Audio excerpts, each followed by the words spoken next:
취임식 만찬장이 한창 떠들썩하던 순간 한 여군이 모든 간부들 앞에서 공개적으로 조롱의 표적이 되었다. 분노에 취한 한 장군이 비웃음을 터뜨리며 김치가 가득 담긴 그릇을 들어 올리더니 단 한치의 망설임도 없이 그녀의 머리 위로 붉은 김치 국물을 그대로 쏟아부었다. 매캐한 고춧기름과 김치 국물이 머리카락과 군복을 타고 흘러내렸고 연회장은 순식간에 폭소와 조롱으로 가득 찼다. 모두가 그 장면을 보며 한 여군의 인생이 그 자리에서 완전히 끝났다고 믿었다. 하지만 그들이 모르고 있었던 사실이 하나 있었다. 방금 전까지 굴욕을 뒤집어 쓴 채 조용히 서 있던 그 여군이 실은 대통령에게만 직접 보고를 올릴 수 있는 전설적인 오성 장군이라는 사실이었다.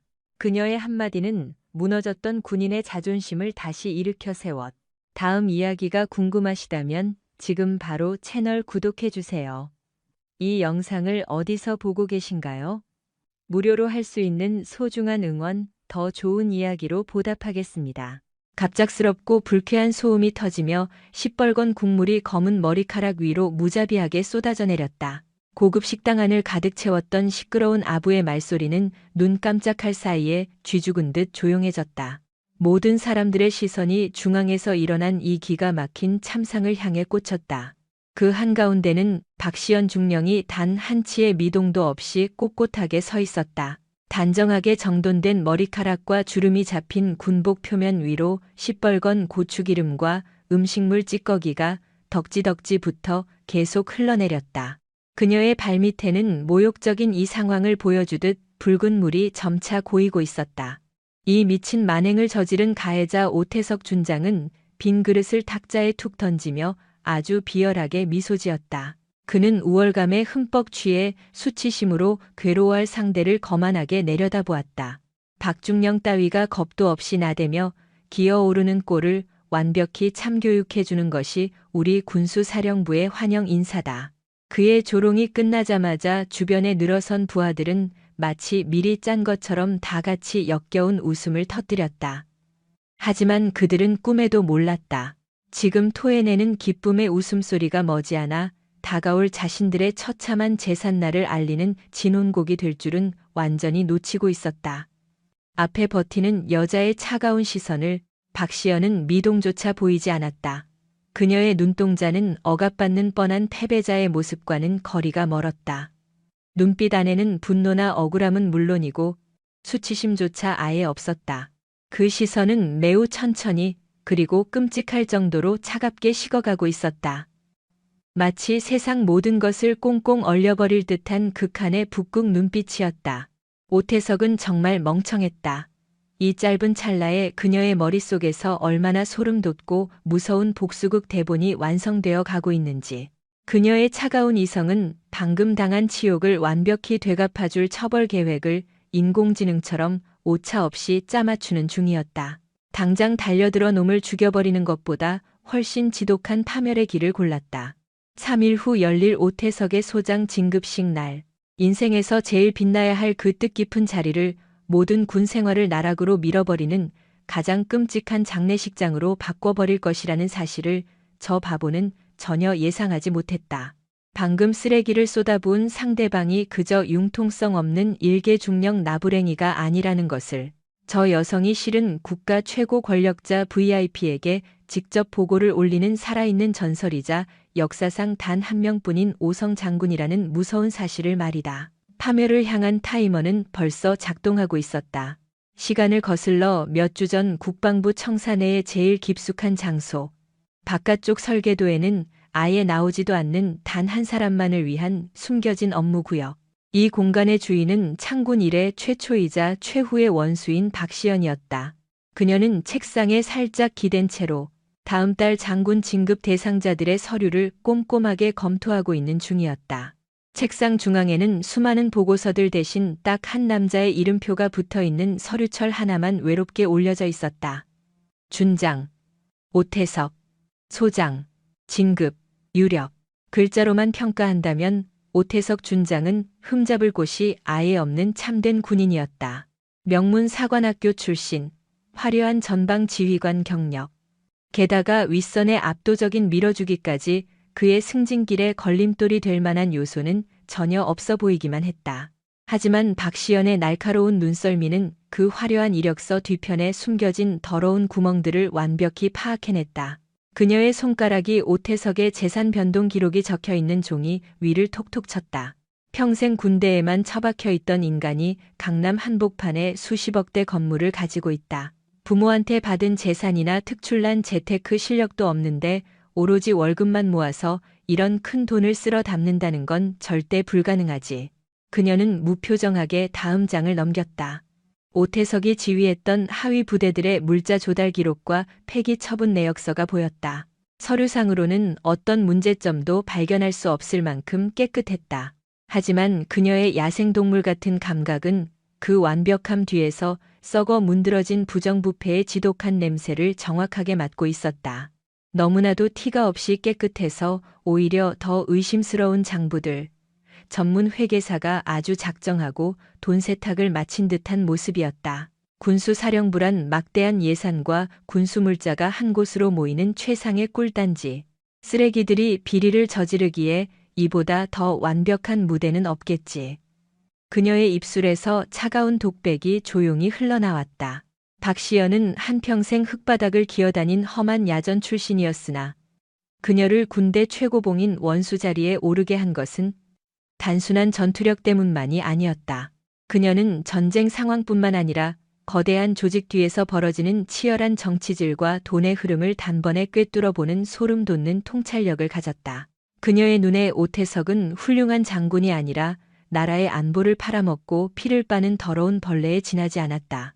이 사건을 합법적인 절차에 따라 군사법원이나 공식 수사기관에 넘겨버리는 선택지도 있었다. 하지만 그녀는 전혀 다른 방식을 골랐다.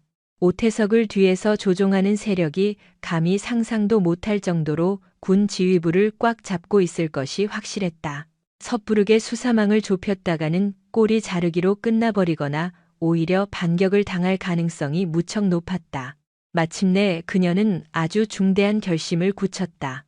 이 구역질 나는 벌레들의 소굴을 완전히 박살내려면 누군가가 그들의 가장 깊고 어두운 본거지로 직접 들어가야만 했다. 그리고 이 목숨을 건 작전을 완벽하게 성공시킬 수 있는 사람은 남한 땅 전체를 뒤져봐도 오직 한 사람밖에 없었다. 그것은 바로 박시연 그녀 자신이었다. 그녀는 20년이 넘는 세월 동안 곁을 지킨 충직한 부하 정우진 대령을 호출했다. 부르셨습니까, 원수님? 박시연은 자리에서 일어나 창밖의 풍경을 가만히 바라보며 천천히 말을 꺼냈다. 정대령, 지금부터 내가 내리는 명령을 단 한 글자도 빠짐없이 완벽하게 실행해. 넵. 알겠습니다. 일단 국방부 서버에 박시연이라는 가명으로 위조된 신상 명세서를 하나 등록해 계급은 중령의 담당 업무는 보급이고 얼마 전 해외 파병을 나갔다가 이번에 한국으로 돌아와 군수 사령부로 발령받은 것처럼 조작해도 정우진 대령의 눈빛이 심하게 흔들리기 시작했다. 원수님 진심으로 혼자서 적진 한가운데로 뛰어드실 생각이십니까? 너무 위험한 도박입니다. 박시연은 조용히 손을 들어 그의 말을 끊어버렸다. 내 생각을 묻는 것이 아니라 명령을 내리는 거다. 두 번째로 내가 없는 동안 발생하는 외부 일정과 결제 업무는 모두 네가 알아서 처리해라.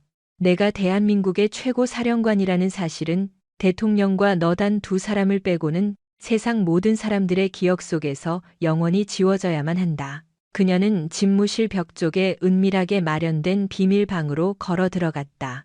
그곳에는 그녀가 평생 동안 입었던 화려한 군복과 훈장들이 나란히 전시되어 있었다. 그녀는 한치의 주저함도 없이 어깨를 무겁게 누르던 최고 권력의 상징인 별 5개짜리 계급장을 뜯어버렸다. 그러고는 구석에 처박혀 있던 낡고 초라한 중령 마크가 달린 군복 겉옷을 대충 걸쳐 입었다. 무려 20-30년간 길러온 소중한 머리카락을 단검으로 단숨에 베어버린 뒤 화장품을 이용해 눈 밑에 주름살과 기미를 정교하게 그려 넣어 고된 현실에 지친 아주 평범한 중년 여성으로 완벽하게 변신을 끝냈다. 범접 불가한 위대한 장군의 아우라는 완전히 사라져버렸고 그곳에는 사회의 단맛 쓴맛을 모두 겪은 늙어빠진 박시연만이 우두커니 서 있을 뿐이었다. 내가 사라져 있는 동안 오태석 일당을 조사했던 비밀 문건들은 전부 다 태워버려 내가 그들의 목을 조이고 있다는 눈치를 단 1%도 채게 만들어선 안 된다. 원수님 부디 옥체 보존하시길 간곡히 부탁드립니다. 정우진은 속이 시커멓게 타들어가는 표정으로 깍듯이 인사했다. 박시연은 허름한 중령 복장을 한 채 커다란 거울 앞에 섰다. 거울 속에는 전혀 모르는 낯선 여자가 서 있었다. 완벽하게 변장한 스스로의 모습을 쳐다보며 그녀는 차갑게 코웃음을 쳤다. 이제 슬슬 사냥을 시작해볼까? 군 역사상 가장 위대한 1인자가 스스로 왕관을 벗어던지고 가장 더러운 하수구 밑바닥으로 직접 걸어 내려가는 역사적인 찰나였다. 벌레들이 득실거리는 구역에 최상위 포식자가 힘없는 초식동물의 가죽을 덮어쓴 채 조용히 스며들고 있었다. 붉은 피로 물들게 될 거대한 사륙전의 서막이 이처럼 고요하게 오르고 있었다. 3일이 지나고 가짜 출입증을 목에 건 박시연 중령은 마침내 군수사령부 메인 건물 안으로 걸음을 옮겼다. 그녀가 발을 들인 곳은 모든 군대의 무기와 식량이 모였다가 퍼져나가는 아주 중요한 핏줄이자 심장과도 같은 핵심 구역이었다. 하지만 그녀의 눈동자에 비친 이 조직의 진짜 모습은 활기차게 박동하는 엔진이 아니라 더러운 찌꺼기만 꽉 들어찬 끔찍하고 징그러운 악성 종양 덩어리일 뿐이었다. 건물 안을 걷고 있는 지휘관들의 얼굴에서는 군인으로서의 자부심이나 명예 따위는 전혀 보이지 않았고 그저 아첨과 성공에 대한 욕망만이 번뜩이고 있었다. 그들은 눈에 보이지 않는 권력의 서열에 맞춰 서로 비굴하게 아부하기 바빴으며 이 썩어 문드러진 피라미드의 맨 꼭대기에는 폭군 오태석 준장이 군림하는 중이었다. 박시연은 이곳의 대빵인 오태석에게 전입신고를 하기 위해 대장실로 발걸음을 옮겼다. 무거운 방문을 열고 들어서자 최고급 가죽 의자 세트, 눈부시게 빛나는 대리석 테이블, 그리고 장식장에 놓여있는 비싼 골프채들이 시선을 사로잡았다. 장군이 업무를 보는 신성한 방이라기보다는 돈 많은 졸부 회장님의 개인 파티룸을 연상시키는 끔찍하고 더러운 풍경이 펼쳐졌다. 오태석은 비싼 소파에 건방지게 기대앉은 채로 그녀의 위아래를 훑어보았다. 그의 양쪽 곁에는 똥개 앞잡이 역할을 맡은 윤재학 대령과 한동길 중령이 매우 비굴한 표정을 지으며 호위무사처럼 서 있었다. 네가 이번에 새로 발령받은 박시연 중령인가 보군? 오태석의 말투는 처음 보는 사이임에도 대놓고 아랫사람을 무시하는 건방진 태도로 가득 차 있었다. 면상에는 늙어빠진 티가 팍팍 나는데 여전히 중령 계급장이나 달고 앉아 있구만. 외국으로 파병 다녀온 훌륭한 경력은 그냥 멋내기용 훈장으로 달고 다닌 모양이지. 지금까지 군대 생활을 해오는 동안 그저 위에서 내려온 지시사항들을 묵묵하게 수행했을 뿐입니다. 박시연은 아주 완벽하게 센스라곤 하나도 없고 꽉 막힌 늙은 군인 연기를 펼쳤다. 그녀는 일부러 어깨를 몹시 움츠린 채 상대의 눈빛을 피하며 기어들어가는 목소리로 대답했다. 그녀의 찌질한 모습에 오태석은 기분이 좋은 듯 비열하게 웃었다. 그는 이런 만만한 호구들을 갖고 노는데 아주 도 같은 악질이었다. 기선을 제압하고 억눌러서 순종적인 장기말로 만들어버리는 쓰레기 같은 방식. 어차피 굴러들어온 김에 1인분 밥값은 철저히 시켜야지. 마침 머리가 아픈 귀찮은 잡일이 하나 생겼는데 박중령의 업무 처리 능력도 테스트해 볼 겸 넘겨주도록 하지. 그는 테이블 구석에 가득 쌓여 있는 무거운 서류철들을 그녀의 발밑으로 폐기물을 내다 버리듯 아주 거칠게 집어 던져버렸다. 이 서류 더미는 최근 10년치 사령부 불자재 리스트와 그걸 외주 맡겨서 소각한 민간 하청 업체들의 원본 계약서들이야. 곁에서 있던 윤재학 대령이 독사마냥 끼어들어 말하였다. 규모가 너무 거대해 어느 누구도 엄두를 못 내고 처박아둔 골칫덩이죠. 창고에서 곰팡이만 피고 있었습니다. 오태석이 재차 턱을 까딱꼈다. 그의 눈동자에 뱀의 도끼 같은 간사함이 번졌다. 내 명령은 간단해. 이 썩어 빠진 데이터들을 오늘 자정전까지 싹 다 스크리닝해서 완벽하게 10페이지 분량 요약 보고로 압축해와. 수백 건의 용역 건수 중 단 하나라도 법률적, 하자나 숫자상의 맹점이 튀어나오면 곤란해. 티끌 하나 없이 적법하게 처리되므로 결론난 결제 문건을 완성하란 소리야. 자신 있나? 이는 명백히 인간의 능력을 벗어나는 강요였다. 트럭 한 대 분량의 문건을 반나절 만에 독파하는 것도 말도 안 되는 일에 진짜 흉악한 핵심은 무조건 무고함으로 결론을 도출하라는 강압이었다. 이건 다름 아닌 자신들의 더러움이 가득 베인 장부를 떠넘긴 뒤 횡령 정황이 튀어나와도 알아서 비밀 조작을 하라는 노골적인 압박에 다름 아니었다. 박시연이 작은 흠집이라도 발견한다면 이 구역에 대한 도전장이 될 것이 분명했고 아무것도 발견하지 못하면 쓸모없는 장교로 남을 운명이었다. 빠져나갈 곳 없는 덫이었다. 네, 반드시 완수하겠습니다. 박시연은 일부러 기죽은 말투로 대답하고는 바닥을 바라보며 육중한 문서 더미를 집어들었다. 그녀가 사무실 문을 닫고 나가자마자 안쪽에서는 비웃음 섞인 폭소가 터졌다. 저 아줌마 오늘 밤새 눈물 꽤나 쏟겠어? 아마 내일 아침이면 제 발로 기어 들어와서 다른 곳으로 이동시켜 달라고 구걸할걸. 박시연은 햇빛 쫓아들지 않는 비좁은 지하 창고를 배정받아 그곳으로 향했다. 그녀는 캐캐은 문서 무더기 틈에 들어가 오태석이 떠넘긴 악몽 같은 업무에 돌입했다.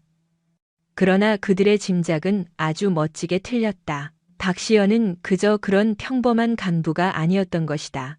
그녀는 국가안보망의 핵심 구조를 기획하고 통제했던 걸어다니는 데이터베이스와도 같았다. 그녀의 시선은 산더미 같은 문서들을 마치 초고속 탐지기 마냥 순식간에 훑어갔다.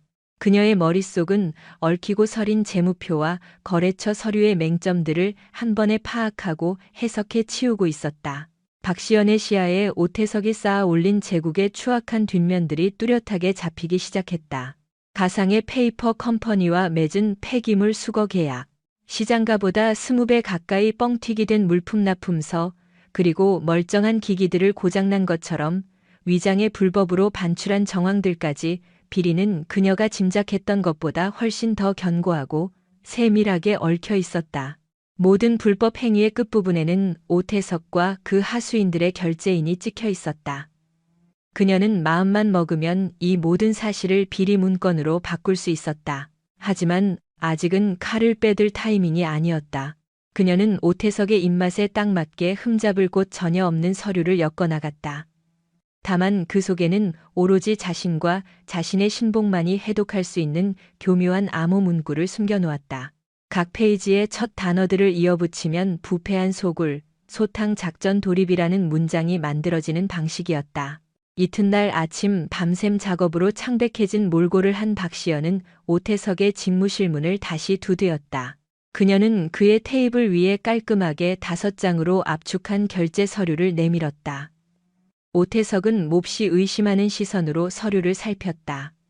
작성된 내용은 흠잡을 데가 없었다. 수많은 데이터가 단번에 알아채게 요약되어 있었고 모든 거래 내역은 법운망을 완벽하게 피한 정상적인 계약으로 포장되어 있었다. 그는 자신이 파놓은 덫을 너무나 쉽게 빠져나온 그녀의 실력에 속으로 놀랐으나 이내 그녀가 자신의 권력에 철저히 굴복했다고 믿어 의심치 않았다. 고생했네. 박중영 예상보다 훌륭한데. 그는 입가에 비열한 미소를 띠며 뻐기듯 말했다. 앞으로도 이 정도만 기면이 조직에서 밥줄 끊길 일은 없을 거야. 그는 이제 그녀가 자신의 수족이 되어 철저히 조종당하고 있다고 착각했다. 그러나 그는 꿈에도 상상하지 못했다. 박시연이 올린 그 서류의 복제본이 바로 그 순간 비밀 요원의 은밀한 데이터베이스로 넘어가고 있었다는 것을, 그리고 그 파일 속에 기호를 풀어낸 정우진 대령이 오태석의 성벽을 무너뜨리기 위해 비밀리 공격 시나리오를 짜기 시작했다는 사실을 말이다. 첫 번째 관문은 이렇게 넘어갔다. 박시연은 적들의 속을 한가운데서 그들의 경계를 무너뜨리는 데 성공했다. 이제는 핵심 표적들을 찢어버릴 차례였다. 박시연이 말도 안 되는 업무를 깔끔하게 해치우자 오태석과 그 패거리들은 그녀를 얕잡아 볼 수만은 없게 되었다. 하지만 그 시선은 결코 호의나 인정에서 비롯된 것이 아니었다. 그들은 자신들의 견고한 영역에 밀고 들어온 이질적인 불청객을 껄끄러워하기 시작했다. 그들은 박시연을 완벽하면서 조용하게 배척하며 고립시켜 나갔다. 그녀는 주요 브리핑마다 명단에서 누락되었고 핵심 결제 서류들은 그녀의 책상을 거치지 않고 처리되었다. 다른 간부들은 복도에서 그녀와 마주치면 마치 없는 사람 취급하듯 고개를 돌리거나 무시하고 스쳐 지나갔다. 군내식당에서 밥을 먹을 때도 그녀가 앉을 비자는 없었으며 퇴근 후에 술자리엔 매번 그녀는 쏙 빠져 있었다. 그녀는 보급 사령부라는 살벌한 야생 속에서 철저히 혼자 겉도는 외딴 섬이 되어버렸다. 그러나 이 모든 상황이야말로 박시연이 애 그리던 그림이었다. 그녀는 무의미한 문서 업무들에서 빠진 만큼의 시간을 은밀한 독자 수사에 전부 투자했다. 그녀는 따돌림받는 무기력한 여장교 연기를 펼치며 사람들의 감시망을 완벽히 벗어났었다. 그녀가 첫 타깃으로 삼은 곳은 물자 보관 창고였다. 그녀는 어두운 자정에 주인이 누군지도 모를해진 정비복을 주워 입고 쥐새끼 한 마리 돌아다니지 않을 듯한 거대한 물류 창고 안으로 은밀히 잠입하였다. 서류상으로는 발 디딜 없이 꽉 차 있어야 할 신형 군화와 전술조끼 선반은 배반이 비어 있었고 그 빈자리에는 오래전 쓰레기장 버려졌어야 할 곰팡내 나는 폐급 장구류들이 대신 놓여 있었다. 몰래 빼돌려진 최고급 물자들은 필시 불법 유통망을 타고 엄청난 돈다발로 변모했을 터였다.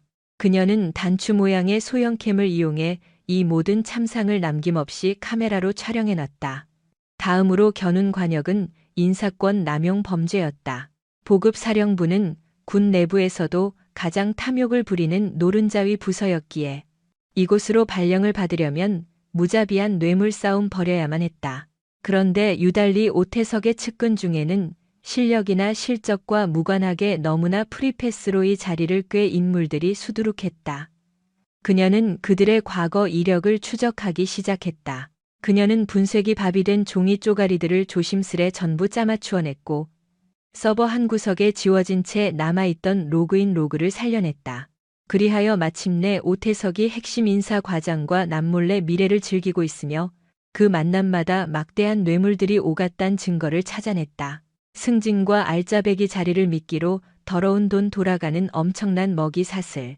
그 포식자의 꼭대기에는 오태석이 군림하고 있었다. 박시연의 수첩에는 이제 터뜨릴 만한 무기가 넘쳐났다. 하지만 그녀의 큰 그림을 완성하기 위해서는 최후의 결정타가 필요했다. 오태석 본인의 입으로 이 더러운 판의 설계자가 자신을 실토하게 만드는 작업이었다. 그녀는 목숨을 건 줄타기를 감행하기로 마음먹었다. 맹수의 코털을 대놓고 건드려 그가 자진의 이빨을 세우도록 유도하는 작전이었다. 그녀는 여태껏 몰래 캐낸 단서들 중에서 제일 사소한 문제들, 이럴테면 창고 실물과 전산상의 수량이 어긋난다는 점이나 특정 하청업체가 터무니없는 금액의 계약을 따냈다는 등의 꼬투리들을 모아 정식 결제 문서로 꾸몄다. 그러고는 조달 업무 투명성 제고를 위한 건의라는 그럴듯한 표지를 붙여 결제판을 들고 오태석의 방으로 쳐들어갔다. 오태석은 그녀가 불쑥 내민 서류를 받아들고 처음에는 황당한 표정을 지어 보였다. 그러나 페이지가 한 장씩 넘어갈수록 그의 입가에 걸려있던 미소가 사라지더니 섬뜩한 살기가 번지기 시작했다. 박시연이 짚어낸 오류들이 하나같이 그가 파놓은 비자금 저수지와 연결돼 있었기 때문이다. 박중령 문서를 덮은 오태석이 온몸이 오싹해지는 목소리로 그녀를 쏘아 보았다. 이 문건 대체 무슨 속셈으로 올린 거야? 박시연은 속눈썹을 파르르 떨며 전혀 눈치 못 채는 얼간이 시제스랬다. 우리 부대의 업무 효율을 개선하는데 조금의 보탬이라도 되고자 했습니다. 행여나 제가 잘못 짚은 부분이 있다면 고쳐. 오태석은 의자를 발로 참며 일어섰다. 그는 그 서류를 거칠게 찢어버리곤 그녀의 뺨을 향해 흩다. 이게 훈수냐고, 이 미련한 세귤. 네가 무슨 자격으로 우리 부서가 돌아가는 꼴에 훈수를 내. 역할은 그냥 내 책상 밑에서 찍어 누르는 도장이나 관리하는 거야. 어줍잖은 영웅 심리에 취해서 벌집을 쑤셔놔. 그의 폭주는 곧 그가 온갖 부정의 핵심이라는 부정할 수 없는 증거가 되어 주었다. 만일 그에게 새끼는 구석이 없었다면 훌륭한 통찰이라며 당장 진상조사를 지시했을 것이다. 하지만 그는 자신의 목줄이 조여올까봐 두려운 나머지 통제 불능의 발작을 일으키고 있었다. 박시연은 그가 예상한 반응대로 창백해진 낯빛으로 발발 떨며 뒤로 물러섰다. 죽을 죄를 졌습니다. 당군님, 제 분수를 잊었습니다.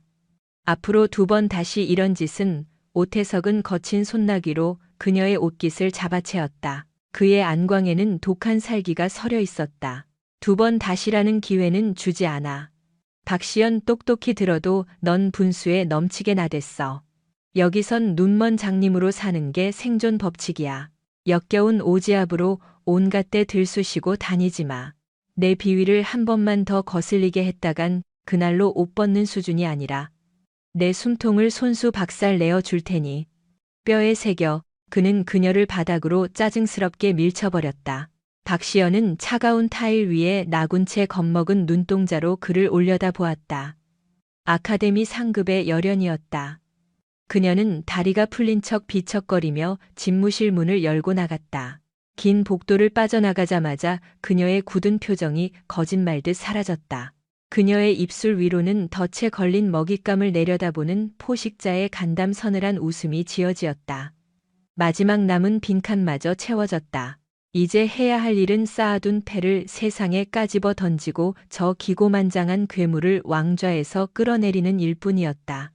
그리고 그 피해 축제는 며칠 앞으로 다가온 오태석의 소장 진급 기념 연회장이 될 터였다.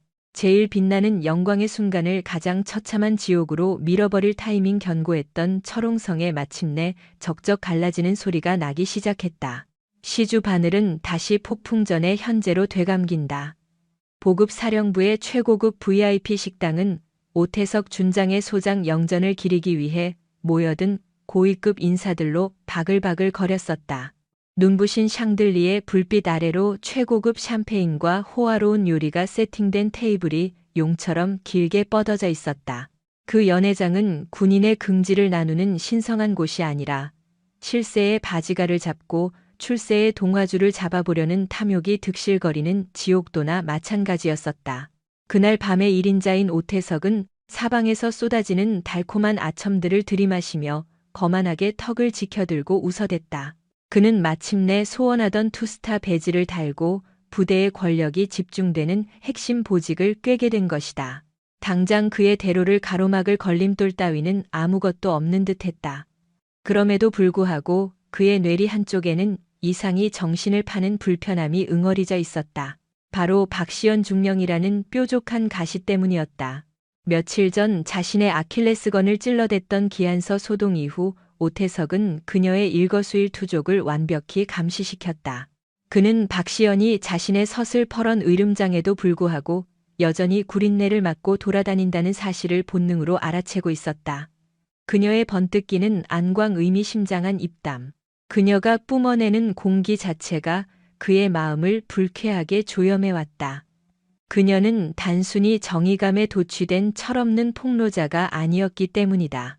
배우의 상상 초월한 계획이 감추어져 있을까 같은 섬뜩한 직감이 그의 뇌리를 계속 맴돌았다. 그의 떨림은 그의 신복인 윤재학 대령이 올린 은밀한 정보 덕분에 분명한 맹신으로 바뀌었다. 사령관님, 미심쩍은 구석이 있습니다.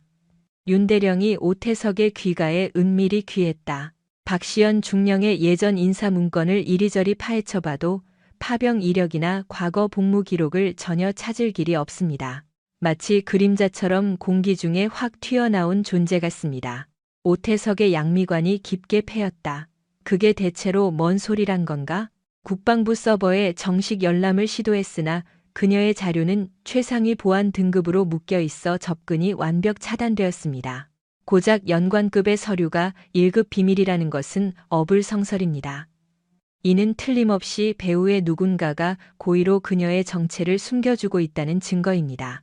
그 보고를 접한 찰나 오태석의 이성에 날카로운 사이렌이 울려 퍼졌다. 그녀는 단순한 연관급 장교가 아니었다. 자신을 표적으로 삼고 의도적으로 침투한 신원미상의 암살자와 같았다. 그렇다면 그 사냥개를 조종하는 배우는 누구란 말인가? 자신의 라이벌인 감사팀의 박 부장 혹은 그 이상의 실세. 그의 척추를 타고 차가운 식은땀 뚝뚝 떨어졌다. 그는 자신이 여태껏 우습게 여겼던 인물이 실상은 자신의 숨통을 조일 수 있는 치명적인 위협임을 직감했다. 그는 그녀를 더 이상 놔둘 수만 없었다. 그녀가 핵심부까지 파고들어 자신이 쌓아올린 제국의 비리를 만천하에 까발리기 전에 기필코 죽여야만 했다. 그러나 무턱대고 그녀를 암살하는 것은 최악의 수였다. 만일 그녀의 뒤에 거물급 배경이 버티고 있다면 그녀의 부재는 도리어 상상할 수 없는 후폭풍 몰고 올 터였다. 그는 훨씬 악랄하고 치밀한 수단을 택했다. 그녀를 물리적으로 없애기보다는 장교로서의 긍지와 인간적인 수치심을 대중 앞에서 철저히 박살내어 영원토록 제정신 못 차릴 껍데기로 만들 마음먹었다. 그녀의 출신이 무엇이건 간의 명예가 실된 장교는 시체나 다를 바 없었다. 그리고 그 단두대로 그는 다름 아닌 오늘 밤 자신의 화려한 취임 축하 연회를 지목했다. 자신의 권력이 최고조에 이르는 찰나에 자신을 옥죄려 했던 원수를 제일 비참한 꼴로 떨어뜨려 자신의 위력을 과시함과 동시에 반기를 드는 자의 말로가 어찌 되는지 확실히 새겨 넣을 심산이었다. 그는 윤재학 대령에게 은밀히 지시를 내렸다. 오늘 만찬에 박시연 중령을 필리 참석시켜라. 핑계를 대지 못하게 내 직속 명령이라고 강조해서 말이야. 마침내야 박시연은 자신만의 지옥길로 향하는 초대장 꽉꽉 잡았다. 본인 또한 이 일이 묘한 덧침을 자각하고 지냈다. 비록 본인은 물러서지 못했다. 되려 본인만이 기회를 기다리고 지냈다. 오태석은 극도로 거만해져 긴장을 풀버린 찰나야말로 놈의 심장을 멈춰버릴 최고의 절대적 기였기 까닭이다. 박시연은 일부러 작정하고서 낡은 장교급 코트를 두르고 빈 두 손로 연회장 문을 차고 나타났다. 본인이 나타나자 황제 행세하던 연회장 속에는 단숨에 차가운 정적이 덮쳐버렸다. 방문객 모두가 본인과 오태석 측에 지독했던 원한을 이미 알고 있었던 까닭이다. 오태석은 보드카 병을 든 채 본인을 향해 다가왔다. 놈의 표정에는 예전일 싹 지워버리려는 듯한 여유롭고 가식적인 미소가 번져져 지냈다. 박중령 와주어 고맙군. 지난번 마찰은 실은 심했던 면이 있었지. 비록 모두 당신의 장래를 생각해서 친 장난이니 깊이 이해해라. 금일 같은 축제에 즐겁게 건배를 올려주시기를. 놈의 거짓투성이 말투에 박시연은 턱을 꽉꽉 다든 채 일관했다. 본인은 단지 감정 잃은 눈빛으로 놈을 바라볼 뿐이었었다. 본인의 싸늘해진 대답은 오태석의 경로를 키우기에 부족함이 없었다. 놈은 본인의 아량을 내동댕이 친 본인을 향해 지독한 복수심이 치솟았다. 놈은 당장 더는 쇼를 이어갈 까닭이 없다고 확정지었다. 놈은 호란에 있는 모든 간부들의 시선이 집중되도록 목청을 키웠다. 아무튼은 박중령 옷차림이 참 엉망이군.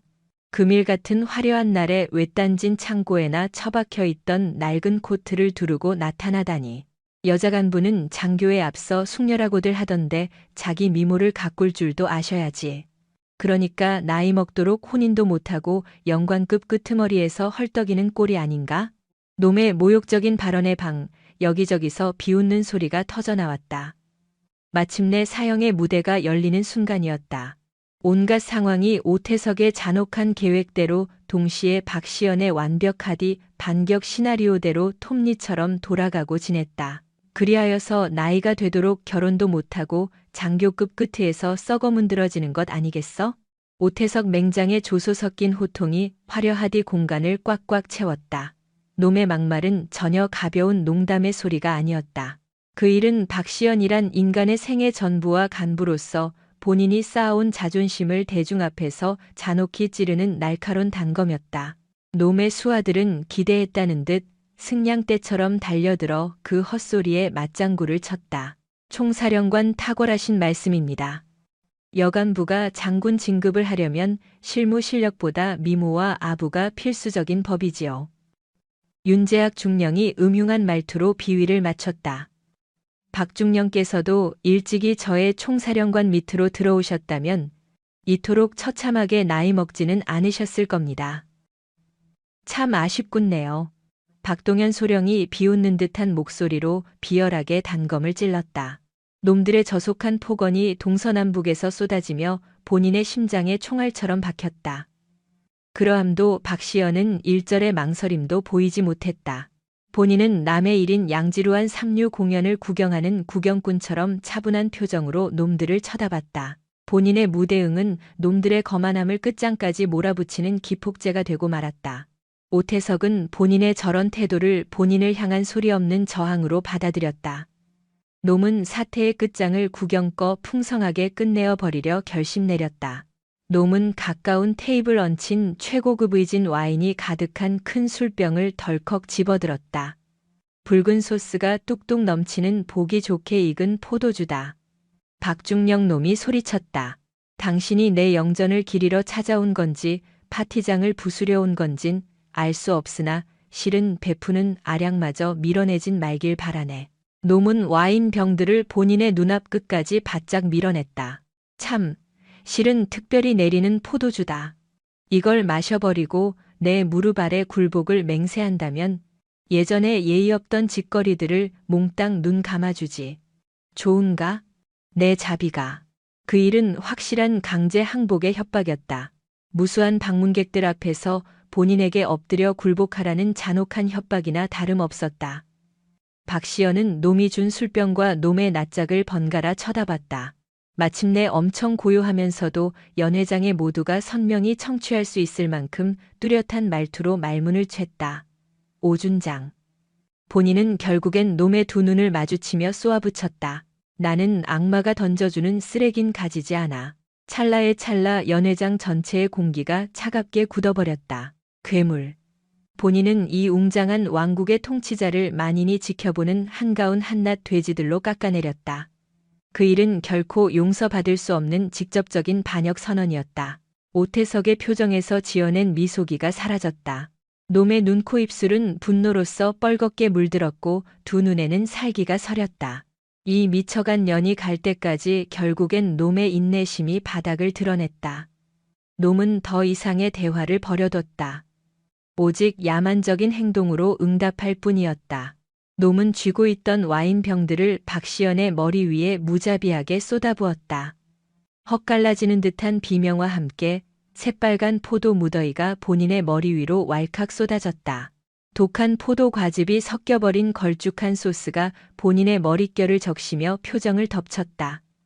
억센 유리잔 파편 조각이 본인의 말끔한 제복 위로 후두둑 떨어지며 상처를 새겼다. 조금 전까지만 해도 대한민국 국군에 위풍당한 영관급 장교였던 본인은 찰나의 쓰레기를 뒤집어 쓴 흉측하고 처참한 몰골로 추락했다. 크하. 오태석의 발작적인 폭소가 파티장을 진동시켰다. 그의 측근들 또한 이 자릿한 장면을 목격하며 박장대소를 터뜨렸다. 무리들은 자신들이 압도적으로 이겼다고 맹신했다. 저 계집의 인생은 이제 종을 쳤다. 장교로서의 위신도 여성으로서 마드, 체면도 죄다 박탈당했으니 말이다. 허나 그들은 짐작조차 못했다. 그 조롱 섞인 웃음꽃 사이에서 박시연의 내면 깊은 곳에 자리한 어떤 것이 은밀하고 맹렬하게 기지개를 켜고 있다는 사실을 그녀는 시선을 아래로 깔지 않았다. 손등으로 이물질을 닦아내지도 않았다. 그저 붉은 국물이 뚝뚝 떨어지는 낯짝으로 오태석의 영혼까지 파헤칠 기세로 매섭게 직시하고 있을 뿐이었다. 그녀의 안광은 더는 서늘하지 않았다. 그 눈동자 속에는 삼남상을 재로 만들어 버릴 듯한 마그마처럼 뜨거운 적개심이 펄펄 끓고 있었다. 그것은 단순한 수치심에서 기인한 분노가 아니었다. 그것은 평생을 다 바쳐 수호해온 제복의 긍지가 이따위 해충 같은 작자들에게 훼손당했다는 처참함에서 비롯된 철천지원수를 향한 숭고한 응징의 불꽃이었다. 그녀의 뇌리에서 최종 응징 시나리오가 퍼즐을 맞췄다. 오태석의 취임 파티 날에 단순히 그의 부정부패를 까발리는 수준으로는 성에 차지 않았다. 그녀는 금일 맛보니 참담함을 수만 대의 이자로 되갚아 주겠노라 다짐했다. 그가 생애 최고의 황금기를 맞이하는 가장 눈부신 찰나에 제일 끔찍하고 비참한 몰골로 나락에 처박아 버리겠노라고 오태석은 자기를 쏘아보는 그녀의 살기에서 오싹한 길을 찰나 감지했으나 이내 가볍게 무시했다. 그저 목이 뜯긴 사냥감의 발악증으로 치부해버렸다. 꼴쌌났구나. 박시연. 이제 내 주제 파악이 좀 되려나? 그가 비웃음을 거두지 않은 채 쏘아붙였다. 당장 썩어져. 내 잔칫집 쫓이지 말고. 네가 어울리는 자리는 이런 홀이 아니라 오물통 속이니까. 그는 몸을 돌려 제 자리로 걸음을 옮기려 했다. 그 찰나 박시연이 입술을 열었다. 그녀의 음성은 탁한 국물 탓에 약간 잠겨 있었으나 그 속에 깃든 위압감은 행사장 안을 짓누르기에 차고 넘쳤다. 오태석 그녀는 생전 처음으로 직함을 생략한 채 본명을 꼿꼿이 불렀다. 너는 방금 전 내 판자리를 내 손수 파버린 거다. 박시연의 낮은 읊조림은 원의 메아리처럼 좌자직거한 홀을 뚫고 뻗어나갔다. 그 일가를 귀에 담은 오태석은 발길을 우뚝 멈춰 세웠다. 그는 제 귀를 믿을 수 없어 아연 실색했다. 감히 일개 소령 따위가 머지않아 중장이 될 자신을 향해 계급장마저 무시하고 이름을 함부로 부르며 모욕을 주다니는 묵과할 수 없는 학명이자 용납하기 힘든 도발이었다. 오태석의 안색이 또다시 경로로 붉게 달아올랐다. 그는 박시연에게 거칠게 다가가 당장이라도 뺨을 후려칠 기세로 고함을 질렀다. 이 미친 여편네가 아직도 주제 파악을 못했나? 여기가 어느 안전이라고 건방지게 그의 분노린 사자 후에 주위에서 비웃던 소리마저 뚝 끊겼다. 장내의 시선은 일제히 폭발 직전인 두 남녀를 향해 집중되었다. 그럼에도 박시연은 추호도 흔들림이 없었다. 도리어 그녀의 등은 더 꼿해졌고 고개는 오만 한리만치 당당히 들려 있었다. 얼굴에는 여전히 흙먼지가 잔뜩 묻어 있었지만 그녀의 안광은 세상의 어떤 칼날보다도 더 서늘하고 위압적으로 번뜩였다. 그 시선은 결코 소령급 장교의 것이 아니었다. 그것은 천하의 군대를 쥐락벼락하는 절대적 통수권자, 즉 대원수의 안광과도 같았다. 오태석은 그녀의 굽히지 않는 기백에 무의식적으로 서늘한 공포를 느꼈다. 그는 내면의 두려움을 덮어버리려는 듯 한층 피대를 세우며 그녀를 윽박질렀다. 너 지금 네가 어떤 미친 짓을 저질렀는지 알기나 해. 상관 능멸, 지시 불이행. 이것만으로도 당장 널 파면시킬 수 있어.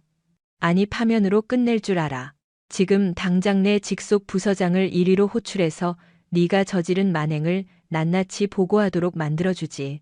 그는 확신에 차 있었다. 아무리 독종처럼 굴어도 직속 부서장이라는 직함 앞에서는 무릎을 꿇을 수밖에 없을 것이라 여겼다. 군대라는 폐쇄적이고 거대한 집단에서 계급에 따른 지휘 체계는 그 무엇보다 신성 불가침이었으니까. 그러나 박시연의 반응은 이번에도 그의 계산을 철저히 어긋나게 만들었다. 그녀는 당황하거나 겁먹은 기색이 없었다. 도리어 철부지 꼬마의 재롱을 지켜보는 듯 아주 짙고 서글픈 동정의 시선으로 오태석을 응시했다. 그러고는 매우 차분하면서도 장내의 모든 사람들의 가슴에 얼음 송곳처럼 꽂히는 한마디를 툭 던졌다. 내 직속 부서장이라 오준장. 그녀는 오준장이라는 호칭에 유독 액센트를 넣었다. 이 제복을 걸치고 있는 한, 내가 직접 상황을 보고해야 할 단 한 명의 상관은 이 국가의 최고 권력자인 대통령 각하뿐이거든. 그녀는 잠시 호흡을 고르며 아연실색하여 굳어버린 오태석의 표정을 유쾌하다는 듯 감상했다. 이어서 그의 숨통을 끊어버릴 최후의 일격을 날렸다. 그런데 말이야. 자네는 과연 누구한테 보고를 올릴 텐가? 침묵 먼지 한 톨려 앉는 소리마저 들릴 법한 끔찍한 고요가 만찬장을 짓눌렀다. 참석자 전원이 그녀가 방금 던진 발언의 숨은 뜻을 파악하느라 머리를 굴리고 있었다. 대통령에게 직보를 올린다. 대한민국 국군 내에서 그딴 소리를 당당히 뱉을 수 있는 인물은 오직 하나뿐이었다. 규정집에만 명시되어 있을 뿐 현실에서는 그 누구도 대면한 적 없다는 전군을 통틀어 유일무이하게 허락된 전설적인 계급 오성장군, 즉 대원수였다. 오태석의 사고 회로가 완전히 멈춰버렸다. 그의 눈동자가 마치 태풍을 만난 나루배처럼 요동치기 시작했다. 대통령 그리고 대원수 그럴 리가 절대 아닐 거다. 헛소리야. 그는 미친 듯이 도리지를 치며 눈앞에 닥친 악몽을 외면하려 발버둥쳤다. 자신이 짓밟고 조롱했던 저 행색 초라하고 볼품없는 여편네가 언감생 하늘 꼭대기에 권력자일리 만무했다. 이것은 필시 지독한 가위 눌림일 뿐이었다. 그의 곁을 지키던 윤재학 대령과 한동길 중령의 안색은 이미 잿빛으로 변해 있었다. 그들은 오태석보다도 한 발 앞서 작금의 사태가 뜻하는 바를 간파해냈다. 그들은 자신들이 방금 전 살아 숨쉬는 전설을 향해 오물을 끼얹었다는 소름 끼치는 현실을 직면해야만 했다. 박시연은 그들의 얼빠진 낯짝을 마치 흥미진한 비극 스릴러를 관람하는 관객인 양 서늘한 미소를 띠며 감상하고 있었다. 그녀는 굳이 입을 열어 자신의 진짜 계급을 증명할 이유가 없었다. 단 한 줄의 대사만으로 이 진흙탕 싸움의 완벽한 승리자가 되었기 때문이다. 그녀의 시선은 더 이상 그 패배자들에게 머물지 않았다. 그녀는 역겨운 벌레를 떼어내듯 전투복 깃에 묻은 이물질을 가볍게 털어냈다. 이윽고 미련 없이 등을 돌려 홀의 정문을 향해 뚜벅뚜벅 걷기 시작했다. 그 발걸음에는 한치의 망설임이나 흔들림조차 엿보이지 않았다. 온턱에 도달한 그녀가 잠깐 발길을 멈춰 세웠다. 그녀는 고개조차 돌리지 않은 상태로 혼이 빠져있는 오태석에게 최후의 통첩을 날렸다. 그것은 따뜻한 아량과는 거리가 멀었다. 오히려 무적행의 밑바닥에서 들려오는 처형인의 피비린내 나는 선언과 진배 없었다. 아, 참 오준장 자네의 중장 진급 행사 말인데 그래 내가 반드시 가지아마 자네 인생을 통틀어 가장 화려한 순간이 될 테니 단단히 각오하고 있으라고 그 대사를 마지막으로 그녀는 미련 한 점 없이 행사장문을 나섰다. 그녀의 그림자가 완전히 지워진 후에도 장내의 그 어떤 인간도 감히 숨소리를 내거나 손가락 하나 까딱하지 못했다. 그저 어마어마한 허리케인이 쓸고 지나간 폐허에 덩그러니 남겨진 목각 인형들처럼 다들을 잃고 멍하니 서 있을 따름이었다. 대반격의 장막은 그렇게 화려하게 거쳤다. 가장 소리 없이 그러나 가장 폭력적인 형태로 박시연이 떠나버린 연회장은 마치 진공 상태에 빠진 것처럼 기괴한 정막만이 감돌았다. 눈부신 크리스탈 샹들리의 조명과 최고급 요리의 풍미, 거기에 수십 명의 군간부들이 뿜어내는 체온에도 불구하고 홀 내부의 온도는 북극의 빙하처럼 실리게 얼어붙어 있었다. 그 한가운데에는 불과 몇 분 전까지만 해도 이 구역의 제왕으로 군림했던 오태석 준장이 멍이 서 있었다. 그는 혼이 빠져나간 망령처럼 박시연이 나간 문지방만 뚫어지게 응시하고 있었다. 그런데 마리아 자네는 과연 누구한테 보고를 올릴 텐가? 그녀가 남긴 최후의 일갈이 사탄의 저주처럼 귀가를 맴돌며 그를 괴롭혔다. 그 질문은 그의 인생 전체를 송두리째 부정하는 거대하고 파괴적인 화두였다. 그는 지금껏 자신보다 강한 윗선에 머리를 조아리고 꼬리를 치며 기생충처럼 빌부터 연명해왔다. 그것이 그가 숭배해 오니 바닥의 유일무이한 생존 방식이었다.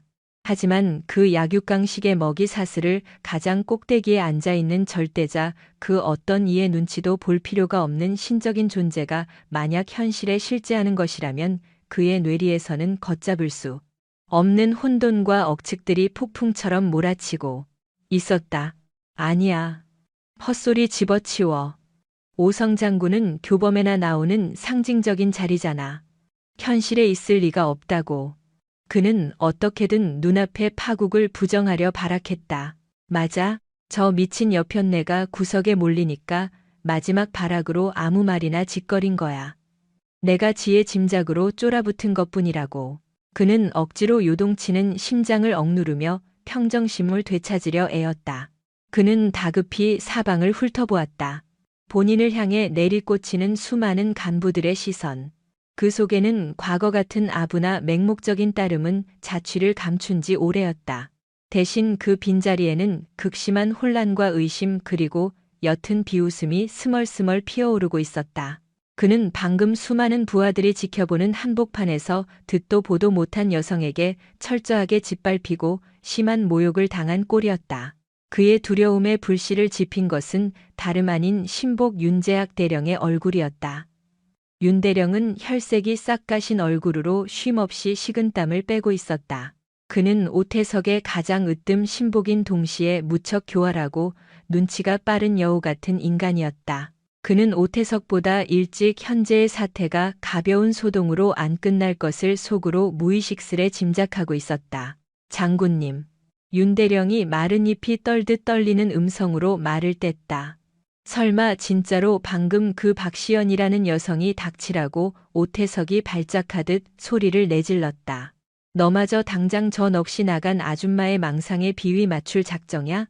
저 여자 뒷조사는 벌써 네가 마쳤잖아. 별 볼 일 없는 소령 나부랭이일 뿐이라고. 그렇지만 장군님, 제가 보고 올리지 않았습니까? 저 여자의 병적 기록부는 급 군사 기밀로 묶여 조회할 수 없었다고요? 윤대령이 머뭇거리며 대답했다. 그즉 박동현 중령이 새파란 얼굴로 대화에 합류하였다. 그의 눈동자에도 깊은 공포감이 넘실대고 있었다. 정녕 진실로 저 여성이 우리가 걱정하는 그분이라면 우린 현재 죽음을 자초하는 최악의 사고를 터뜨린 셈입니다. 수하들의 비관주의적인 의견들은 오태석의 조금 남지 않은 인내심을 갉아먹었다. 그는 신경질스레 고개를 저으며 웅얼거렸다. 거지냐? 결코 아닐 테다. 내가 이런 얄팍꼼수에 홀려 넘어갈 리 없어. 내 감은 단 한 번도 날 속이던 적이 없다고. 그는 진실 여부를 확실히 알기 위해 충동적으로 주머니에서 휴대기기를 집어들었다. 즉시 국방부 인사과에 박아둔 본인의 스파 장교에게 연락망을 돌렸다. 나야 박시연 소령의 개인정보를 다시 한번 싹싹 털어봐. 헉, 특급 보안 암호가 걸려 있어서 조회 불가라고. 이 돌은 새끼야. 내가 누군지 까먹어. 내 권력으로 하라면 해. 당장 파헤쳐. 그는 분노하듯 일면으로는 괴물처럼 부르짖으며 소리질렀다. 직후 그 수화기 반대편에서 들려온 대답은 그의 알량해진 소망을 먼지로 만들어버렸다. 장군님, 죄송합니다. 제 접근 등급으로는 영원히 조회가 불가능하게 닫혀 있습니다. 오직 한 가지 단서를 찾아냈는데 그녀의 신상 서류에 최종적으로 연결한 IP 번호가 틀림없는 청와대 비서실 라인이었습니다. 대통령. 그 세 글자가 귓가에 울리는 순간 오태석의 손바닥에서 휴대기기가 맥없이 떨어지며 차가운 바닥에 나뒹굴다. 만사가 비극으로 변했다. 그녀의 허풍 장담은 닭살 돋는 사실이었던 것이다. 이제야 그는 자신이 얼마나 멍청등신처럼 속아왔는지 깊숙하게 깨달았다. 그녀가 준비했던 일련의 짓들 첫 만남 당시에 멍청해진 듯한 코스튬에 결코 불가능해 보이던 인물을 눈 하나 깜짝 않고 달성해내던 솜씨. 게다가 그의 비리 거래를 자연스레 들먹이며 간을 보던 그 지독한 배짱까지. 이 모든 블록 조각들은 실은 본인을 절벽 끝으로 몰아놓고 천천히 목숨을 끊어버리기 위해 계획된 식은땀 나도록 치밀한 덫이었던 것이다. 그는 사냥꾼인 호랑이 주둥이 앞에서 스스로 숲속의 주관자인 양꼬리를 흔들어댄 미련한 들개놈에 불과했다. 너희의 중장 진급식에 꼭 가도록 하마.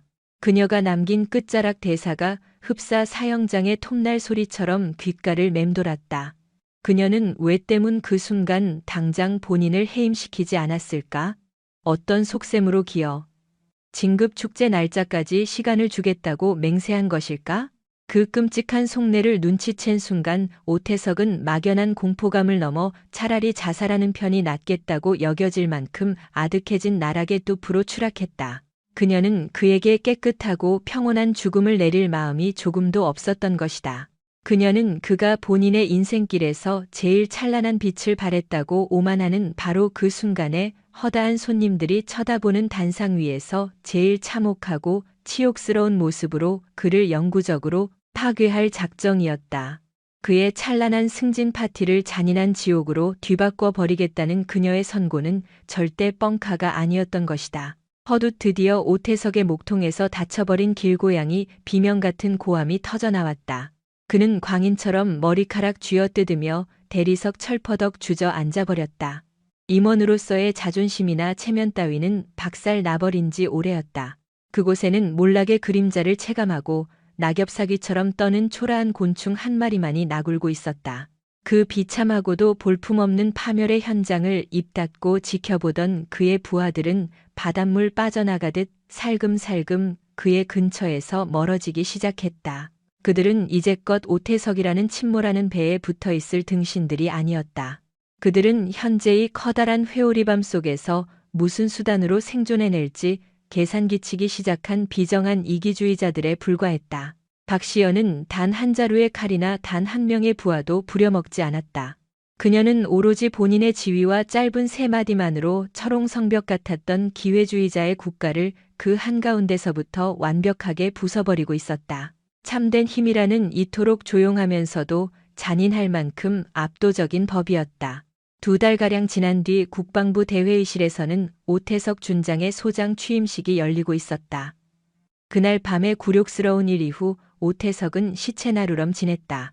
그는 매일 밤 참혹한 악몽 시달렸고 알코올임을 빌리지 않고서는 영원히 잠을 청할 수 없었다. 그는 박시연이라는 자취를 본부 전산에서 완전히 없애려 했으나 그녀는 이미 연기들처럼 꼬리를 감춘 뒤였다. 그녀는 어느 곳도 보이지 않았으나 동시에 주위에 깔려 있고 있는 듯한 악령이 되어 그의 목숨을 조여왔다.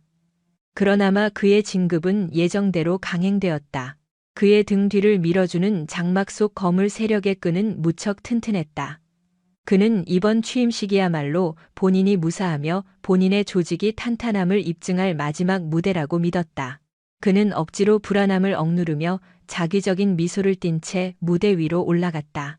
대회의실은 국방장관 등 군수뇌부와 그의 진급을 반기는 정우진을 포함한 동료 간부들로 빈자리들 없이 꽉 차 있었다.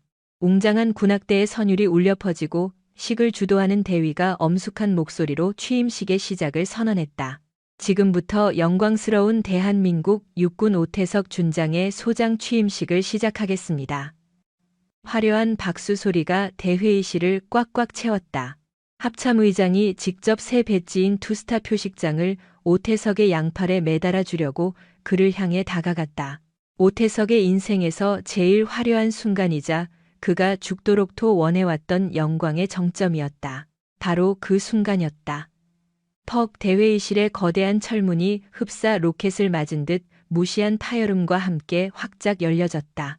웅장하게 들리던 군악대의 연주가 확 끊기고 시끄럽던 함성 소리가 거짓말듯 멈췄다. 대기실 안쪽에 있던 모든 군인의 시선이 한순간 정문문 쪽으로 쏠렸다. 출입문에는 한 여성이 버티고 섰다. 그녀는 혼자이었다. 하지만 그녀의 온몸에서 흐르는 압도적인 포스는 흡사 전설의 부대를 이끌고 온 축포장을 울린 영웅처럼 대회의실 안쪽의 공기를 억누르고 있었다. 그녀는 국 최고위급 행사에서나 입어보는 단 한 개의 얼룩조차 용납지 않은 눈부신 흰색 제복을 뽐내고 있었다. 그녀의 골반춤에는 은빛 조각이 박혀진 행사용 지휘검이 묵직하게 매달려 있었으며 왼쪽에는 그녀가 평생토록 조국에 봉사하며 하사받은 수많은 표창들이 다이아냥 반짝였다. 하지만 사람의 숨결을 멈추게 한 부위는 다름 아닌 그녀의 양팔 쪽이었다. 그녀의 양 어깨 위로는 다이아 마냥 찬란하게 빛이 나는 5개의 훈장이 밤하늘의 별빛들처럼 화려하게 박혀져 있었다. 파이브스타 한국 국군이 만들어진 후로 오직 단 한 인물에게만 하사되었던 살아 숨쉬는 신화의 상징 박시연이었다. 그녀는 지금 초라하고 피곤에 지친 영관급 장교가 아니었다. 그녀는 진짜의 모습, 즉이 나라 병력의 꼭대기에 군림하는 지배자의 모습으로 본인의 처형장 위에 직접 강림한 참이었다. 헉, 저 사람은 대기장 구석구석 서 그녀의 외모를 알아본 늙은 간부들의 공포 섞인 수군거림이 터져나왔다. 젊은 나이 간부들은 눈앞에서 일어나는 비현실적인 사태를 이해하지 못한 채 정신을 잃고 그녀를 쳐다볼 따름이었다. 가장 커다란 혼란에 빠진 인간은 무대 위에 선 오태석이었다. 그는 본인 안구를 의심했다. 본인이 그토록 얕보고 짓밟아 버렸던 그 여자가 지금 신화로나 내려오던 별 5개 모습으로 내 눈앞에 서 있는 것이었다. 그의 뇌세포는 백지장처럼 타들어가는 듯했고 양 무릎에 힘이 쫙 빠지며 땅바닥 자빠질 뻔했으나 꾸역꾸역 몸을 버텨냈다. 박시연은 주변의 혼란 모습에는 관심 주지 않고 고요하면서도 매우 당당스럽게 대기장 정중앙으로 발을 걸어갔다. 그녀의 발걸음 소리가 차가운 바닥을 쾅쾅 때리며 흡사 사형장의 도끼가 내려찍기 직전의 타이머 소리처럼 오태석의 목숨을 조여왔다. 그녀는 무대 맨 앞까지 걸어와 멈춰섰다. 그녀는 침묵이었다. 그녀는 오직 차가운 눈빛으로 무대 위에서 창백히 굳은 채 굳어버린 오태석을 쳐다보고 있을 따름이었다. 국방장관을 포함해 그곳에 착석한 모든 간부들이 경악하며 일어서 그녀에게 충성 인사를 올리려 했다. 하지만 한지우는 조용히 팔을 뻗어올려 그들의 움직임을 무언중 막아냈다. 모두 제자리 앉으십시오. 그녀의 목소리 조용했으나 그 안에는 절대 거역할 수 없는 압박감이 스며 있었다. 금일은 오태석 장군의 자랑스런 취임식이 있는 날인데 본인 주인공 게스트의 하이라이트를 뺏어갈 순 없지 않소. 그녀는 국방장관 쪽으로 고개를 돌렸다. 장관하려던 행사를 계속 진행하시오. 그녀의 명령에 국방장관은 당황함을 숨기지 못했다. 별 5개가 두 눈 뜨고 지켜보는 상황에 겨우 원스타의 취임식을 계속하라는 말인가? 하지만 그는 그녀의 무서운 눈빛구에서 이것이 단순한 인사가 아니라 큰 재앙이 터지기 직전의 신호임을 알아챘다. 그는 바들들 떨리는 두 손으로 오태석의 양팔에 달아주려다만 별 2개 표시장을 다시 거머쥐었다. 오태석은 마치 단두대에 끌려온 사형순양 갈대잎이 떨듯 국방장관을 쳐다봤다. 그의 눈아래는 이젠 더 성공의 기쁨 따윈 남아있지 않았다. 오직 곧 다가올 죽음에 대한 무서운 공포심만이 맺혀 있을 뿐이었다. 박시연은 두 팔을 꽉꽉히 꼰 채 그놈을 무척 즐거웠다는 눈빛으로 구경하고 섰다. 옳지, 오태석, 실컷 좀 누려봐라. 내 인생서 가장 화려한 현재의 순간을. 잠시만 흐르면 내가 이 자식을 저 높은 위치에서 매우 참혹한 몰로 절벽의 밑바닥까지 던져버릴 테니까. 취임식인가 아니면 처형장인가?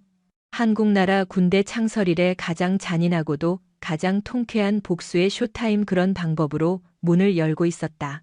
국방장관이 떨려오는 손끝으로 오태석의 어깨에 큰 별을 달아주었다. 지금 그는 원스타가 아니라 투스타가 된 거다.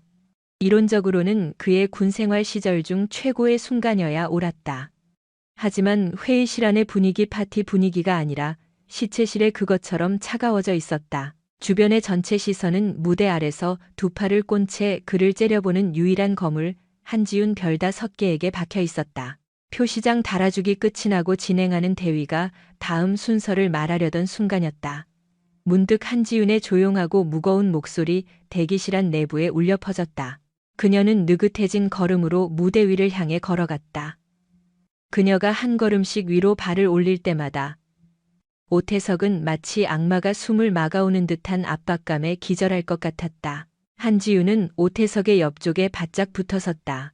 그녀는 확성기를 잡고 대회의실을 다 채운 무수한 간부들을 향해 부드러우면서 엄격한 목소리로 말을 꺼냈다. 간부 제군들, 오늘 우리 측은 무척이나 훌륭한 사령관 한 명을 환영하게 되었습니다. 오태석 소장의 취임을 마음으로 축하하는 바입니다. 그녀는 오태석 방향로 고개를 돌리며 박수쳤다. 강제로 짜내어진 듯 건조에 빠진 호응 소리가 대회의실에 퍼져나갔다. 하지만 그녀의 목소리 돌연 칼날처럼 날카롭게 변했다. 본인은 이 조국군의 으뜸 선임장교로서 아군의 새 사령관이 정녕 저 배지 위에 투스타가 가진 의무를 완벽히 질 실력이 되는지 직접 심사할 의무가 있습니다. 그녀는 오태석을 정면으로 쳐다보았다. 오 소장 진급을 축하하는 의미에서 본인이 통보 없이 3가지 능력 테스트를 시작하겠네. 부대 대선배가 던지는 쉬운 점 질문나 생각고 쫄지 말기를 바라.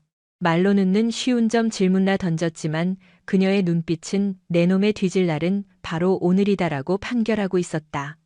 대회의장 안에 모두가 거친 숨을 넘겼다. 이것은 테스트가 아니었다. 모두가 보는 앞에서의 처형 집행이었다. 오태석은 식은땀 뻘뻘 흘려내며 간신히도 입을 열어냈다. 그에게는 도망칠 길도 보이지 않았다. 박시연의 첫 번째 질문이 날아왔다. 박 소장, 현재 서해 NLL 근처 해상에서 아군 초계함과 적군 경비정 간의 우발적인 전투 상황 터졌네. 적의 경비정은 절반 박살났지만 아군 함정선 역시 추진기 장치에 파멸적인 손상을 받고 해상을 떠도는 중이야. 설상과 상격우로로 인근 해저 속에서 적국 잠수정이 기동하는 듯한 특이 파동이 포착되었네. 자, 이런 긴급한 상황의 총괄 지휘관인 너희는 본부 어느 곳에 어떤 순서를 거쳐 무슨 정보를 전달할 것이며 이와 동시에 산하 어떤 부대에 어떤 작전 명령을 내리겠는가? 1분 내로 대답해보게. 그것은 실로야 악마 군단의 목줄기 같은 질문이었다. 이놈 질문은 해상과 공중, 더불어 해저 전력까지 유기적으로 지휘하는 통합 전략의 정수를 찔러대고 있었다.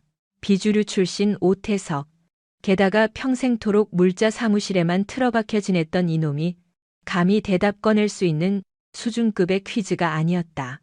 이토록 복합적인 위기 상황 해결책은 오직 국방장관 아니면 전쟁을 체스판처럼 내려보는 오성장군의 머리통로나 도출해낼 수 있는 정답이었다. 오태석의 입구멍 물고기 마냥 뻐끔였다. 그의 머릿속은 도화지처럼 텅 비어버렸다. 저것은 우선 국방지휘 상황실에 보고를 한 뒤 인접한 해경 제1함대 쪽에 지원을 바라고 그는 논리가 없는 개소리 빈소리를 짓거리기 시작했다. 박시연은 그의 핑계를 한 방에 끊어버렸다. 틀렸어라. 내 놈이 절어버리는 찰나에 너희의 호위함은 적군 미사일 맞고 박살났을 터이다. 첫 번째 문제는 실패. 여성은 연이어 세 번째 질문을 던져왔다. 알겠소. 이번엔 복잡도를 좀 낮춰주지. 현재 해군 주력 전함인 K호위 구축함의 최신 업그레이드 프로젝트가 추진 중일세. A 기존의 동력팩을 유지하는 대신 방어 능력을 최대로 끌어올리는 설계도를 가져왔고, 기업은 장갑을 살짝 낮추는 대가로 공격 능력을 엄청나게 증폭시키는 차세대 동력팩을 들고 나왔어. 할당된 예산은 뻔하지. 작전사령관을 지냈었던 자네 시각에서는 어느 회사의 기획안을 채택할 텐가? 또 그 이유는 뭔가 그저 비용 감축 따위의 유치한 변명은 꺼내지도 마라. 향후 벌어질 해상전의 양상과 우리 해상군 함대본부의 거시적 전술 배치 기조까지 버무려서 다각적으로 브리핑해보게. 이 질문 또한 오태석에게는 사형 선고나 다름없는 일격이었다. 그는 평생토록 사령부 예산을 빼돌려 제지갑 속을 불리는 일에만 집착했지. 대한민국 해군의 앞날에 관한 밑그림 따위는 티끌만큼도 생각해본 역사가 없었다. 이 안건은 양측 기업의 장점과 리스크를 깐깐하게 따져본 후 그는 또 빈 껍데기 같은 상투적인 변명만 주절거렸다. 집어치워. 박시연의 눈동자에는 마침내 벌레를 보는 듯한 혐오감마저 묻어났다. 내 놈 머릿속 안에는 그저 뇌물을 어느 쪽에서 더 많이 뜯어낼 수 있을지 주판 튕기는 것뿐이겠지. 세 번째 질문도 아웃이다. 회의실 내부는 서늘한 정적을 지나 박도훈을 향한 코웃음과 모멸감으로 팽배해지고 있었다. 청중들은 비로소 알아차렸다. 그토록 뛰어나다고 찬양받던 저 사령관이 실상은 사리 분별조차 제대로 하지 못하는 멍청하고 텅 빈 껍데기일 뿐이었다는 것을. 박도훈의 표정은 당장이라도 비명을 터뜨릴 듯 일그러졌다. 수백 명에 달하는 관계자들이 올려다보는 무대 위에서 그는 알몸으로 대중 앞에 던져진 듯한 치욕을 겪고 있었다. 정혜인이 쏟아낸 가혹해진 질책 앞에 그의 얄팍한 자존심과 체면은 산산이 박살났다. 과거의 자잘한 굴욕들과는 차원을 달리하는 그야말로 인격과 영혼이 파괴되는 순간이었다. 강수아에게는 한치의 죄책감도 남아있지 않았다. 그녀가 새끼를 박듯 물었다. 권성민, 이게 끝이다. 아주 기초적인 질문이니 부디 정답을 말하기 바란다. 한 발짝 앞으로 다가선 그녀는 장재혁의 귓가에 대고 사탄처럼 나직하게 속삭였다. 어떤가? 지난번 내가 남기고 간 그 와인의 맛은 꽤 훌륭했나? 찰나의 순간 박도훈이 간신히 부여잡고 있던 이성의 끈이 끊어져 버렸다. 그녀의 그 말은 단순한 비아냥이 아니었다.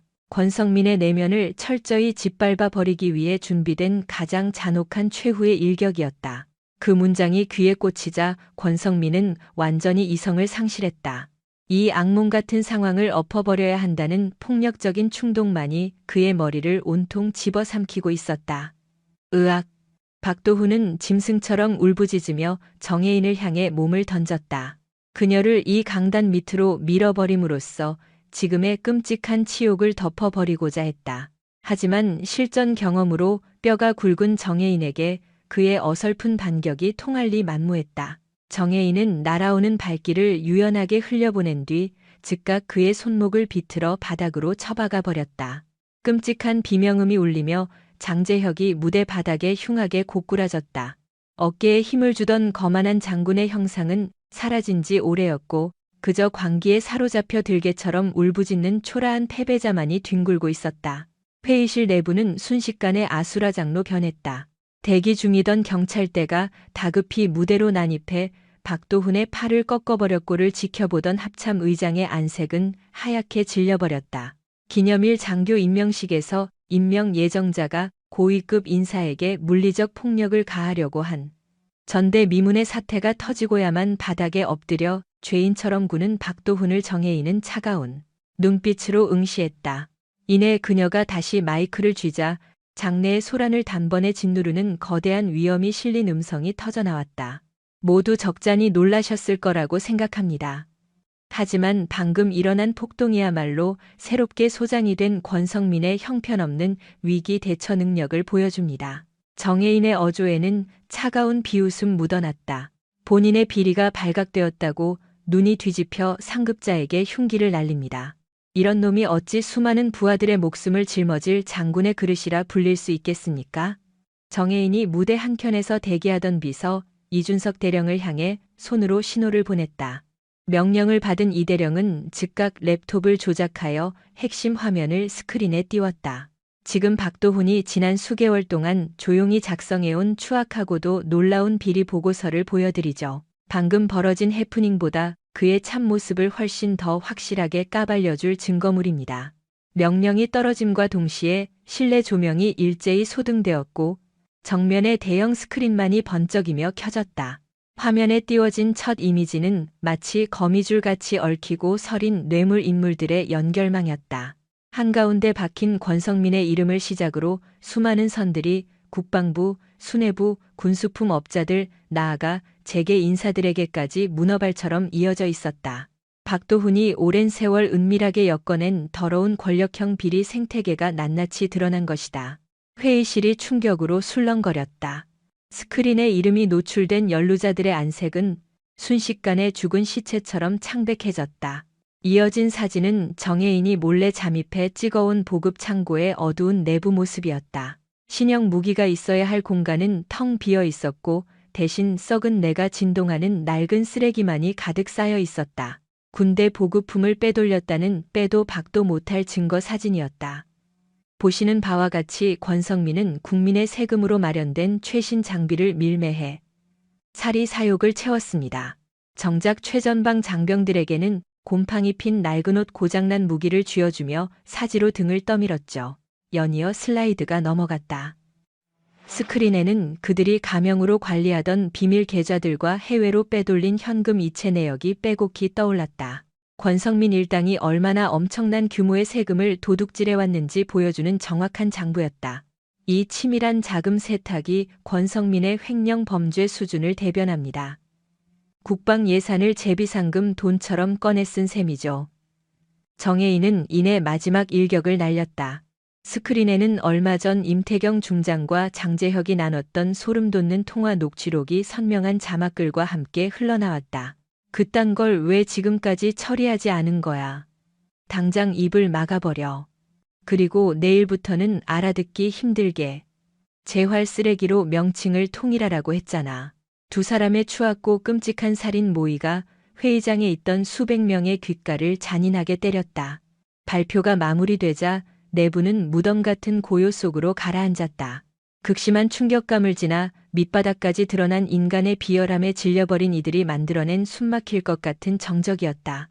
정혜인은 끔찍한 범죄 증거들을 뒤로 한 채 객석의 군수 내부들을 차갑게 노려보았다. 마이크를 쥔 그녀가 내뱉는 음성은 법의 심판을 선고하듯을 퍼고 무자비했다. 장재혁의 잔혹한 범죄 보고는 여기까지입니다. 다시 묻겠습니다. 이 의자에 앉아 계신 장교분들 단 한 분이라도 이런 쓰레기 같은 놈의 어깨에 별을 달아주고 우리 장병들의 목숨을 내맡길 수 있다면 손을 들어보십시오. 청중은 입을 다물었다. 핑계이나 반론의 기회 따위는 주어지지 않았다. 명백한 물증들로 뼈를 때리는 가장 치명적이고 냉혹한 단가 이미 내려졌기 때문이다. 정혜인의 사자후는 무거운 침묵을 찢고 메아리 쳤다. 이는 군 내부의 썩어빠진 도덕성을 일깨우는 경고이자 검은 돈의 양심을 판 무리들을 향해 떨어지는 확정된 사형 선고이나 다름없었다. 정적이 공간을 지배하던 순간 회의장의 육중한 문들이 일제히 마찰을 내며 열어 젖혀졌다. 그 틈새로 푸른 제복의 특별감사팀과 권총으로 무장한 특수경찰대가 해일처럼 맹렬하게 실내로 밀려들었다. 애초에 정혜인이 짜놓은 계획대로 움직이는 중이었다. 그녀는 단상에 오르기 전 이준석 대령에게 비리 장부 일체를 감사팀 측에 넘겨주고 발표 타이밍에 맞춰 임명식장을 포위하라는 명령을 내려둔 상태였다. 감사팀을 이끄는 안동섭 준장이 무거운 군화 발소리를 내며 강단에 섰다. 안 준장은 정혜인을 향해 망설임 없는 경례를 붙인 뒤 결박되어 발버둥치는 권성민을 내려다보며 매정하게 입을 열었다. 권성민 내놈의 임명은 현 시점부로 전면 무효다. 덧붙여 군사기밀법 위반과 반역행위, 청부살인 및 엄청난 부대 자금 횡령 등의 중범죄 피의자로서 현행범으로 체포하겠다. 입을 열 일말의 틈도 허용되지 않았다. 무장 경찰들은 자랑스럽게 빛나던 장제혁의 양어깨에서 별이 박힌 표장장을 가차없이 뜯어냈다. 장교로서의 화려했던 임명식은 불과 수분 만의 인생 최악의 체포 현장으로 뒤바뀌었다. 권성민의 양팔이 밧줄에 단단히 결박되었다. 하지만 피바람은 지금 시작일 뿐이었다. 안동섭 준장은 군중을 향해 몸을 돌렸고 그의 품에는 앞서 밝혀진 거대한 부패 카르텔의 숙청 리스트가 쥐어져 있었다. 내 입에서 이름이 불리는 장교들은 지금 즉각 의자에서 기립한다. 지옥길로 이끄는 사신의 선고처럼 그의 목소리가 메아리 쳤다. 보급사령부 윤철호 대령 작전사령부 소속 오병 진준장 그리고 해군본부 신무영 소장 등 처단 리스트가 낭독될 때마다 장내 곳곳에서는 탄식이 섞인 비명과 눈물이 교차했다. 호명된 불린 장군들은 마치 도살장으로 향하는 가축처럼 핏기 없는 표정으로 비틀거리며 일어섰다. 불과 수십 분 전만 해도 웃으며 와인잔을 나누던 엘리트들이 한순간에 동일한 혐의로 엮인 비리 집단으로 전락했다.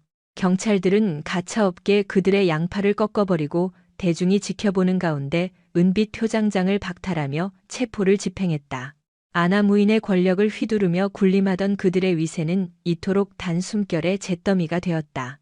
화려하게 열렸던 임명식은 기념일에 가장 참혹하게 썩은 비리뿌리를 뽑아내는 역사적 구속 연행의 현장로 역사에 남게 되었다. 이 피바람 부는 난리통 속을 정혜인은 그저 차갑고 무덤덤한 눈빛으로 응시했다. 훗날 장군들의 무덤이라 불려진 이 사건은 대한민국 군의 뼈대를 밑바닥부터 흔들어 버린 거대한 폭풍이었다.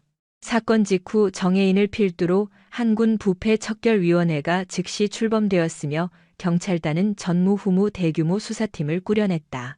권성민이 머물던 보급사령부를 구심점으로 삼은 강도 높은 조사가 전군을 휩쓸기 시작했다. 감옥에 갇힌 기득권들은 제 목숨을 부지하기 위해 부하들을 물고 뜯으며 내부 폭로를 이어갔다. 암암리에 벌어지던 진급 비리와 검은 뒷거래, 장비라는 거대한 독버섯의 줄기가 낱낱이 파헤쳐졌다. 수많은 장교들이 하루아침에 전락했다.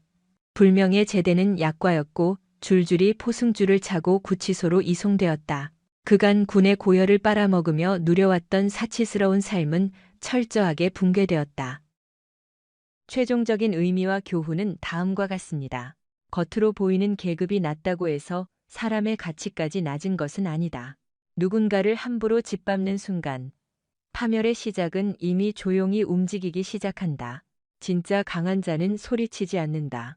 침묵 속에서 증거를 쌓아 올리고 결정적인 순간 단 한 번의 행동으로 모든 거짓과 오만을 무너뜨린다.